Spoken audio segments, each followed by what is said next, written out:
Bonjour à tous, alors je vous présente ici un petit drone que je trouve vraiment génial dans cette gamme de prix. Alors il est livré avec tous les éléments qui sont ici.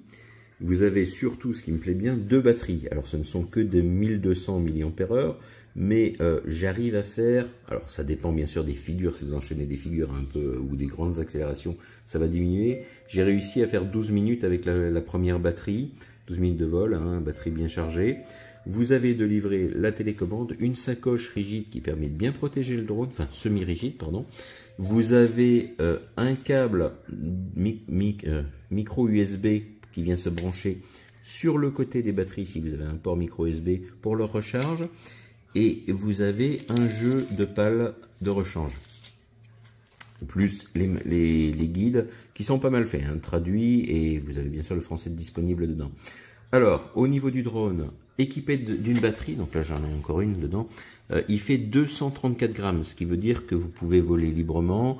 Je vous conseille quand même de vous enregistrer sur Géoportail pour avoir un numéro de pilote, mais vous n'êtes pas obligé dans cette gamme de poids. Alors, au niveau de ce qu'il manque bien sûr un chargeur 5 volts USB pour recharger les batteries, mais vous pouvez tout à fait utiliser un chargeur de smartphone, hein, ça marche très bien. Et il manquera 4 piles de type AAA pour mettre dans la télécommande. Alors ici, vous avez donc une zone pour placer votre smartphone, parce que vous avez besoin du smartphone. Vous pouvez tout à fait piloter le drone sans smartphone. Ça, c'est le premier point. Mais le smartphone amène quand même deux choses. D'abord, la possibilité de piloter le drone à partir de l'application gratuite. C'est LW Pro. Vous pouvez donc piloter le drone avec l'écran directement.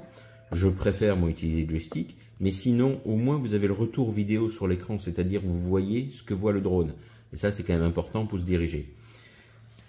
Alors au niveau du drone, donc il est pliable hein, complètement pour le ranger, c'est vraiment très pratique. Il prend pas de place une fois replié. Vous avez les boutons de mise en route ici pour le drone, ici pour la télécommande. La caméra avant est motorisée uniquement dans le sens vertical, elle peut s'incliner.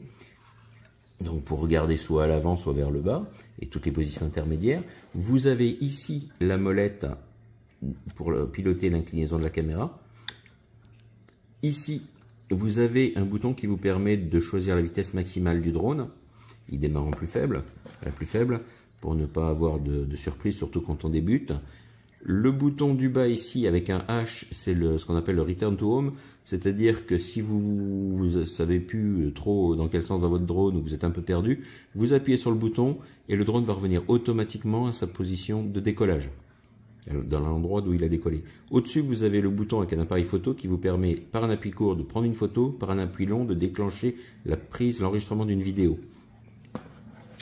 Ici, vous avez donc les deux joysticks pour les gaz et pour la direction.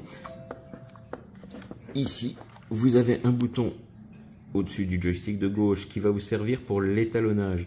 Avant chaque décollage, il vous faudra étalonner les boussoles internes de l'appareil, c'est-à-dire faire un étalonnage horizontal, c'est très simple, on lui fait faire un tour à 360 degrés, et l'étalonnage vertical, donc avec le drone incliné. Et, enfin, tout ça est bien expliqué dans la doc. Voilà, ici donc le support du smartphone qui peut bien sûr se ranger sous la télécommande, comme ceci, les antennes se replient. Alors au niveau des fonctionnalités, il a un peu tout. Hein. Il est la prise de photos et de vidéos est de qualité très correcte, je trouve. Alors quand il y a de la bonne luminosité, hein. Si la luminosité se dégrade, c'est un peu moins bon. Vous avez également des possibilités d'implication, possibilités de suivi. Hein, le drone peut vous suivre automatiquement, alors jusqu'à une certaine vitesse bien sûr, et il peut tourner autour de vous, etc. Donc c'est vraiment très bien pour l'initiation, je trouve, au monde du drone. Et puis en plus, il est vraiment réactif. Moi je trouve qu'il est parfait pour ça, avec ses petits moteurs bien puissants.